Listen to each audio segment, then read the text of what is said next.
국정기획자문위원 옛날로 따지면 이제 인수위격인데요. 네. 인사나 조직 관련된 부분들을 좀 제외하고 네. 순수하게 그 국정 비전과 5년 계획을 수립하는 역할을 하고 있는데요. 네. 거기서 이제 전문위원 단장을 맡아서 활동하고 있습니다. 저희도 네. 하루아침에 야당에서 여당이 돼가지고 적응하기 어려운 것도 있지만 네. 공무원들도 전혀 다른 철학의 정부가 들어서니까 힘들었을 텐데 네. 맨 처음에 이제 부처별 업무 보고를 받았더니 네. 전부 다 뭐 신중 검토, 이거는 돈이 많이 들어서 어렵고 이거는 법률을 고쳐야 되고 이건 누군가 반대해서 안 된다고 했어요. 아, 처음에요? 예. 그래서 아니 이게 지금 뭐 하는 겁니까? 정권이 바뀌었는데 그렇게 하면 됩니까? 했더니 그 다음에는 모든 게 다 가능하대요. 그렇죠, 진짜. 예. 근데 그것도 위험한 거거든요. 그러니까 행정은 정치와 다르게 이거 진짜 집행하는 조직이기 때문에 이것저것 경우의 수와 이렇게 했을 게 생길 수 있는 부작용을 예측해서 답변해줘야 되는데 무조건 가능하다 답변하는 건 위험한 거라서 네. 그렇게 하지 말고 우리는 격의 없이 토론할 테니까 있는 그대로 얘기해라. 그래서 세 번째 보고부터 상당히 좀 긴밀한 토론이 들어가고 있습니다. 그래서 뭐 협치는 뭐 가능 불가능의 문제라기보다는 네. 필요하냐 필요하지 않느냐라는 관점이 더 맞을 것 같은데요. 지금 현재 보면은 문재인 대통령의 지지도가 뭐 80%대 그 어느 역대 대통령보다도 국민들의 높은 지지를 받고 있는데 뭔가 이거는 개인에 대한 지지라기보다는 정말 대한민국이 달라져야 된다. 대한민국 정치에 대한 기대를 표시하는 건데 물론 뭐 여야가 바뀌긴 했습니다만 조금 야당이 조금 더 나라와 국민의 입장에서 좀 더 좀 건설적인 차원에서 문제 제기를 했으면 좋겠다는 거예요. 네. 그러니까 검증과 비판은 필요하지만 너무 지역적인 문제에 매달리거나 또는 야당으로서 야당 역할을 하겠다고 하면서 반대 목소리를 너무 높이는 것은 별로 바람직하지 않지 않느냐. 대통령으로서 인사권자로서 아주 완벽한 그러니까 그 직무에 가장 적합하면서도 국민들이 보기에 봐서 도덕적으로 존경할 만한 사람을 선택해서 내놓으려고 당연히 했겠죠. 근데 이번에 약간 좀 특수한 상황이 있다고 말씀드리게 청와대 인사 담당자들도 완전히 배치가 안 된 상태에서 네. 검증을 사전에 하고 사람을 선택하는 게 아니라 일단 빨리 임명을 해야 되겠다 해서 임명하고 보니까 이런 문제가 이제 드러난 거지 않습니까? 네. 그래서 그 첫 번에 대해서 양해를 바란다라고 하는 그런 것과 또 시대적 조건과 상황이 좀 바뀌면 과거에 제시했던 원칙과 기준도 약간 유연하게 적용할 필요가 있지 않겠느냐라고 해서 사실은 그 총대를 제가 국정기획위원회에서 제시했던 다 5대 인선 기준에 대한 게 현실에 맞지 않는 부분이 있는가 또 적용하더라도 시기에 대한 구분, 그 다음에 그 사유에 대한 걸 따져서 하지 일률적으로 적용하는 게 과연 타당할 건가에 대해 이런 고민을 좀 하고 있습니다. 최종적인 결론은 국회에서 내려주시겠지만 저희들은 어쨌든 간에 김상조 후보의 경우에 공정거래위원회라고 하는 굉장히 중요한 경제검찰의 역할을 할 수 있는 적임자라고 모든 사람들이 생각했고 저는 사실은 굉장히 깜짝 놀랐습니다. 그렇게 센 인사를 한다고 하는 건 재벌과 정면 대결한다는 건데 그런 정도 용기를 가지고 대통령이 했는데 이제 청문회 과정에서 이런 문제가 있는 거에 대해서 이제 유감스럽지만 큰 틀에서 적격자라고 하면 야당이 좀 동의해 주시고 그 문제에 대해서는 정확히 지정하고 넘어가는 것이 대승적으로 맞지 않느냐. 특히 네. 야당이 그 직무 수행 측면에서 봤을 때 거기에 적합한 측면과 드러난 문제에 대한 부적합성에 대한 판단을 해서 결정을 하시면 될 일인데 작은 문제를 너무 키워버리게 되면 지금 이제 공정거래위원회라는 게 우리 경제가 대기업 재벌 중심으로 너무 편향되어 있지 않습니까? 그게 모든 양극화의 출발이고 어떤 면에서 한국 경제에 리스크를 만들고 있는데 이번 기회에 제대로 좀 공정한 경제 질서를 만들자고 하는 적합자로서 김상조 교수를 추천했는데 그 몇 가지 드러난 문제 때문에 그 과제를 무산시킬 만큼 큰 흠결인가에 대해서 국민들이나 야당들이 좀 신중하게 판단할 필요가 있다. 바로 저희는 그 박근혜 정부 때 인사의 80%는 이거는 자격이 없다 생각했는데 실제로 제가 강하게 반대하는 건 10% 미만입니다. 그거는 저희가 이런 판단하는 거예요. 인사청문위원들이 구성이 되면 이 사람을 전체를 놓고 봤을 때 이 업무에 대한 적합성 있느냐 없느냐 따져서 이 사람은 도저히 안 되겠다 생각하면 끝까지 아무튼 추적해가지고 낙마시키도록 합니다. 그렇지 않다면 무슨 문제가 제보가 있고 그래도 그걸 다 드러내지 않습니다. 부분적으로 하고 최종적으로 우리가 아니다고 생각하면 청문 보고서 채택에 비협조 할지언정 네. 뭐 퇴장하거나 뭐 이렇게 명시적 반대가 이러지 않습니다. 제가 과거에 이제 문영표 복지부 장관 임명 때 저희는 정책 검증, 그러니까 연금 제도에 대한 철학에 대한 정책 검증을 세게 했지 개인 신상 문제는 드러난 부분에 대해서 크게 문제 삼지 않고 넘어가려고 했던 적이 있거든요. 그래서 그 한번 말씀을 좀 드리고 그다음에 제가 보니까 문재인 정부 출범하자 허니문이 하나도 없는 것 같습니다. 네. 그걸 스스로 자처했다는 말씀이죠. 특히 자유한국당이 처음부터 이게 협치 안 하겠다고 그 여야정 협의체에서 참석 안 한다고 봐서는 그건 좀 너무한다. 그래서 국민들이 좀 보기에는 이게 지나치게 여야가 입장이 바뀌어서 정쟁적으로 하는 모습을 보이기보다는 경우에 따라서 협조할 거 협조하고 또 아닌 거 세게 비판하고 이런 좀 경중을 가려서 해주셨으면 좋겠다라는 부탁을 좀 드립니다. 장관 후보자가 그 직을 수행하는데 적합하지 않느냐를 먼저 좀 많이 국민들이 이해할 수 있도록 많이 정보를 제공하고 그런데 이 사람이 개인적으로 이러이러한 문제가 있더라. 근데 이걸 어떻게 할 거냐라고 좀 물어야지 지금 강경화 후보는 저도 처음에 봤을 때 정말 깜짝 놀랐어요. 전혀 예상하지 못한 카드였거든요. 네. 더구나 또 모습도 보니까 여성 외교관으로서 굉장히 훌륭한 일을 많이 하셨더라고요. 국회에서도 좀 근무를 하셨다대요, 의장실에서. 네, 굉장히 인품도 훌륭하다고 같이 근무했던 직원들이 이 얘기해요. 아, 이런 사람들을 발굴해서 추천할 수 있다는 건 참 대단한데 그 좋은 점들이 그 드러난 몇 가지 문제들 때문에 다 지금 사라져버렸지 않습니까? 숨어버렸지 않습니까? 그런 식으로 한다고 하면 대한민국의 인재라는 건 한 명도 남아날 수 없겠다. 알겠습니다. 그래서 제가 항상 말씀드리는 게 예. 나라를 위해서 국민을 위해서 국민의 눈높이에서 이익이 하되 크게 봤을 때 나라 일을 하기에 적합하냐 하지 않느냐라는 잣대를 조금 더 많이 드리고 관련 얘기를 많이 하셨으면 국민들이 판단에 도움이 되지 않겠냐는 말씀입니다.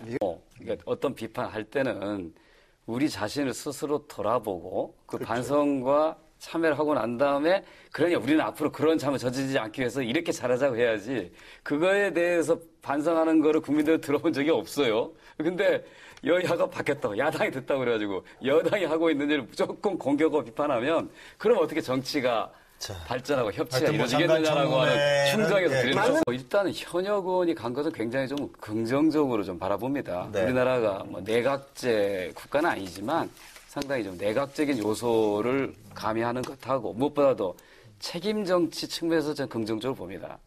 과거에 그 노무현 정부는 당청 분리를 주장했거든요. 서로 개입하지 말라. 그게 어떻게 보면 국정 운영의 동력을 잃는데 사실 크게 기여를 했거든요. 네.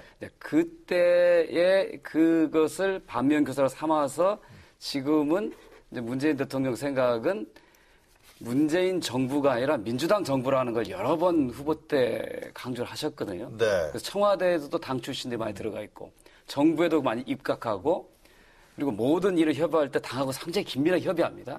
지금 현재 제가 참여하고 있는 국정기획자문위원회도 당, 정, 청이 3자가 같이 모여서 협의하는 구조거든요. 네. 이런 면에서 아주 잘 됐다고 생각하고 특히 또 네 분의 장관 후보자들이 대구의 김부겸 의원, 네. 부산의 김영춘 의원 이분들이 사실은 수도권에서 현역 의원 하다가 그걸 포기하고 어려운 지역에 가서 낙선한 끝에 다시 된 거잖아요. 네. 굉장히 그 지역주의라고 하는 것을 극복하는데 아주 훌륭한 인물들이고 네. 또 김현미 의원은 어떻게 보면 개발 장관의 환경을 중시하는 여성을 임명했다. 이것도 상당히 파격적입니다. 뭐 도종환 의원이야 뭐 감성 정치를 쓰는 네. 시인으로서 훌륭해서 아주 잘한 인사라고 봅니다. 이제 국방부가 국정기획인수위원회에 네. 보고를 한 적이 있습니다. 이제 그 후에 청와대의 안보실장에게 또 한번 보고한 적이 있습니다. 근데 그 보고에 그러니까 사드가 한 포대가 6기의 발사대와 1개의 네이다로 이루어져 있거든요. 네. 발사대 2기는 이미 지난 3월 달에 들어와서 배치가 됐습니다. 네. 그리고 그 나머지가 원래 계획은 2018년 배치 계획이었는데 아무튼 서둘러서 들어와서 반입을 하고 배치는 아니지만 보관 중입니다. 네. 근데 그 사실을 제대로 보고하지 않은 겁니다. 제가 실제로 그 국방부가 그 자리에 계셨겠네요. 정책기획위원회 보고한 그 내용 문서를 보니까 네. 발사대 2개 배치했다 써 있고 그 다음에는 그냥 세트가 해서 작전을 수행할 수 있을 정도로 배치 완료했다고 한 거예요. 근데 그걸 보고서는 그럼 일반적으로 이게 몇 개로 이루어진지 모르는 사람들 입장에서 보면 이게 뭔 뜻인가라고 할 수도 있고 더 심각한 건 이번에 청와대 확인 과정에서 초안에는 4개의 발사대가 2차 배치됐다고 도입했다라고 하는 얘기가 써 있었답니다. 근데 그 검증하는 과정이 그걸 제외했대요. 감독 과정에서. 그러니까 그게 그러면은 왜 그랬을까? 이게 본인들은 뭐 실수였다고 하고 나중에 물어보면 다시 답변하려고 그러는데 시간에 쫓겨서 물어보지도 않았고 추가 설명도 없었다고 하는 건데 이게 석연치 않은 거죠. 여권에서는요. 그거 왜 그랬다고 생각하고 있어요? 그러니까 뭐 고의적으로 했을 가능성 이게 높다고 좀 보는 건데 그러면 네. 이제 왜 그랬을까? 왜 그랬냐? 이게 단순히 보고에서의 누락한 고의성뿐만 아니라 사드 배치를 왜 이렇게 서둘렀을까 사실 저희들 궁금한 거거든요. 근데 이제 국방부 발표에 의하면 2017년 전반기 안보 상황이 심각하게 전개될 거로 예상하고 서둘러 배치했다는 거예요. 근데 사실은 북이 핵과 미사일 쏜 것은 최근의 일이 아니거든요. 네.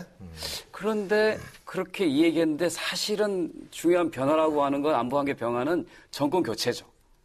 그러니까 12월 달부터 서둘러서 추진하기 시작하는데 결국 12월 달에 바로 탄핵이 있었고 유력한 후보로 사드 배치에 대한 신중한 입장을 주장하는 문재인 후보의 당선 가능성이 높았다는 거죠. 네. 그래서 그렇게 되기 이전에 미국과 얘기해서 서둘러서 사드를 배치하려고 하는 그 의도, 그거를 우리가 집중적으로 좀 따져 묻는 겁니다. 이제 이 사태의 본질이 어디에 있는가? 고의냐 실수냐 이런 진실 게임이 중요한 게 아니라 고의든 실수든 왜 이런 일이 생겼겠느냐라는 거고 그보다 근본적으로 사드 배치 논란 때문에 우리가 외교적으로 경제적으로 잃은 게 굉장히 많습니다. 한미 관계 속에서. 네. 문재인 대통령 후보 시절부터 다음 정부로 넘겨라. 네. 그걸 계속 일관되게 얘기했거든. 그러니까 다음 정부의 협상력을 높여달라는 그런 요청인 거거든요.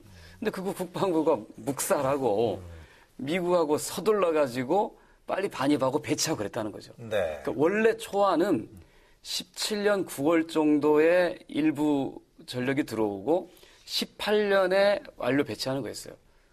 그래서 우리 계속 반복적으로 의문을 제기하는 거예요. 왜 이렇게 서둘렀는가? 그러니까 안보 환경에 우려 때문에 그랬다. 네. 근데 왜 달라진 게 없다는 거예요. 단지 정권이 바뀌는 교체기라는 거죠. 그럴수록 다음 정부를 위해서 남겨두는 것이 국익에 도움이 되는데 서둘러 반입하고 배치하는 바람에 협상으로 활용할 수 있는 지렛대를 다 잃어버렸다는 거죠. 근데 저는 이 문제 어떻게 보냐면, 자, 주권 국가로서 우리가 행사할 수 있는 권한을 놓치게 한 주권 국가 군대의 임무에 대한 문제를 얘기하는 네. 거고, 또 하나는 군 통수권자에 대한 충성의 문제를 얘기하는 거예요. 보고는 충성이 기본이죠. 더구나 초안에 내 기라고 썼다가 이걸 왜 지웠는가? 그건 정말 조사가 필요한 겁니다. 네. 그건 고의성이 있는 거거든요.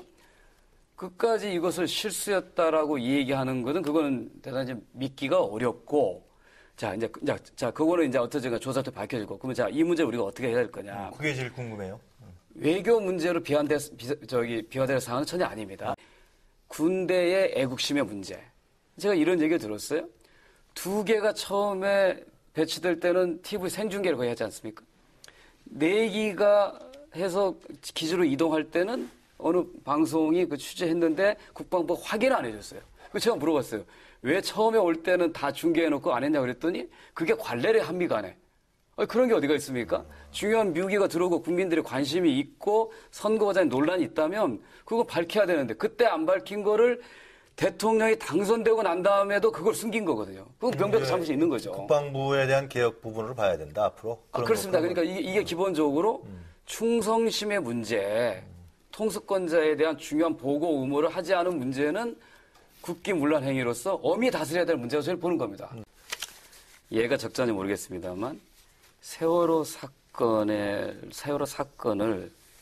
청와대가 보고 체계를 통해 신속하게 받고 대응하는 게 아니라 어느 방송의 속보를 보고 알았다면 이거 큰일 날 일이잖아요. 마찬가지예요. 사드 배치 문제를 왜 방송 화면을 통해서 군 통수권자가 알아야 됩니까?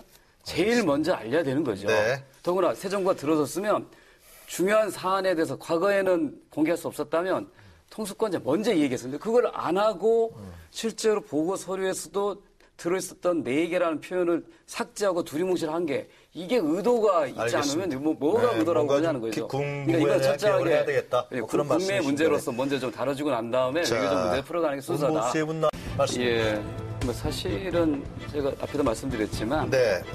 진실 게임으로 가서는 안 되는 겁니다. 제가 아까 말씀하셨죠. 주권 국가의 군대가 어떻게 해야 되느냐. 미국과의 중국과의 관계에서 한국의 국가 이익을 지키기 위해서 어떤 관점을 견지해야 되느냐 하나. 네. 군 통수권자에 대한 군대의 보고의 충성 의무. 그 문제에서 저 사진을 제가 골랐습니다.